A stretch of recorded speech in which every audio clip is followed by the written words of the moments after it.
Hello guys, सन्चै हुनुहुन्छ होला तपाईँ। आज आफ्नै करेसाबारीमा फलेको मदको गेम खेलिँदै हुनुहुन्छ। अनि हाम्रो यहाँ रहेको छ एलोभेरा, टमाटर, अनि कागती, अनि खुर्सानी र मम्मीले बनाएको मासु।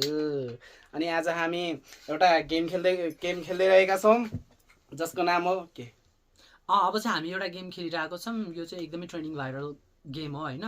मम्मीले चाहिँ यहाँ सेलेक्ट गर्नुहुन्छ अनि डेन्जर र सेफ भन्ने गेम हुन्छ। डेन्जरमा जे पर्छ हामीले चाहिँ त्यही खानै पर्छ, अनि सेफ पर्यो भने चाहिँ हामीले केही पनि खानु परेन, त्यो सेफ हुन्छ है त। अनि जितेको मान्छेले 1000 पैसा पनि पाउँछ। खै त पैसा राख्नु न ल है त मम्मी, तपाईँले याद त छ नि?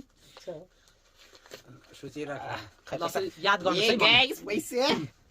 ल आँखा बन्द गर्छौँ, रेडी भयो भने रेडी भन्नु, टक्क टक्क दिनुहोस् होइन। 5वटा ठाउँ बनाउनुहोस् अनि ठ्याक्क अनि हामीले खोलेपछि तपाईँले जुन देखाएको छ नि त्यो याद गर्नुहोस्। अनि त्यसपछि हामीले त्यो टिपेपछि डेन्जर हो भने डेन्जर भन्नु, अनि तपाईँले दिएको हामीले जुन त्यो छ नि ठाउँ त्यसको त्यही खाने हो, जुन पर्यो त्यही खाने हो। ल परेको छैन भने सेफ भन्नु, अनि सेफ परेको छ भने केही पनि खानु परेन। त्यसले ऐनामा हेर्न आँटिरहेको छ है। साला अहिले धेरै उ नगरे एक्टिङ नगरे, मैले सोचेको गेम हो त्यो होइन।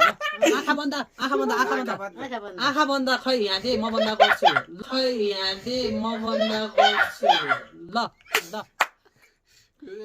5वटा देखाउनु है मम्मी, 5वटा। जग्गा चाहिँ नबिर्सिनु, जग्गा भन्दैछु। 5वटा मात्र याद गर्नु है, कुन कुन ठाउँमा छ याद गर्नुभयो। झ्याल्ली खेल्न पाउँदैन है बाबा र मम्मी। ल केही हुँदैन, डेन्जर भन्ने डेन्जर। ल स्टार्ट गरौँ है त। ल तँबाट सुरु गर्ने कि मबाट गर्ने? मबाट गरौँ। ल चुज गर। प्रेडिक्ट कस्तो हुँदो रहेछ त्यो प्रेडिक्ट खा। के सेफ कि डेन्जर? याद गर्नु भने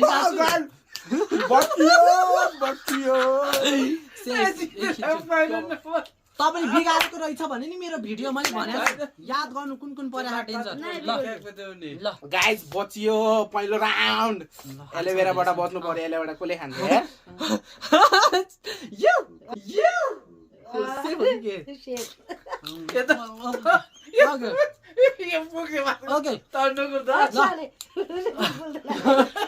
केही पनि नआउने, झल्ला खेल्न पाउँदैन। ल झल्ला खेल्नु पाउँदैन। म केही पनि अर्को राउन्डमा सर्भाइभ गर्नु पर्यो दोस्त।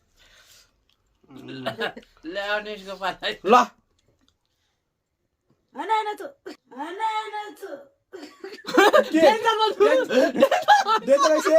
डेन्जर हो होइन त्यो डेन्जर भन्नु।